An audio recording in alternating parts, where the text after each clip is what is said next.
So there's actually a really big cultural difference between the UK and Malaysia when it comes to funerals. Now, I wouldn't normally bring this up, but something happened to me years ago when I first moved to Malaysia that I laugh at now, but was really embarrassing at the time. Do you know how in Malaysia, the funerals normally happen on the day, or the next day, or at most they happen 3 days after someone passes away? But in the UK, this isn't the case. The funeral happens weeks after someone passes away, sometimes almost a whole month.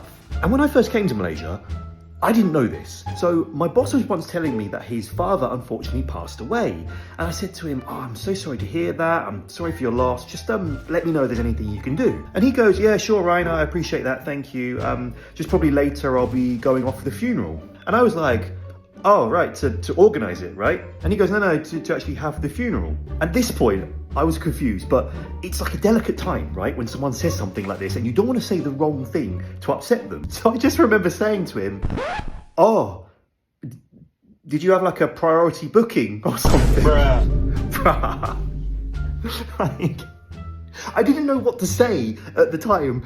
And he obviously looked at me like, no, we're having the funeral because we do it like the day in Malaysia. And that's when I'm like, oh God, I see. I didn't realise.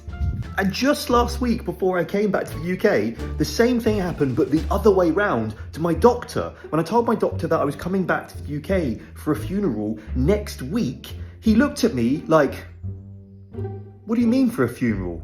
I said, yeah, unfortunately my nan's passed away, so I'll be flying this weekend. And he goes, but how do you know she's going to pass away? So I then have to explain the difference and say, no, it happened before. The funeral's happening much later in the UK. And then of course we laugh about it afterwards, but bruh, sometimes these cultural differences really have a way of embarrassing yourself.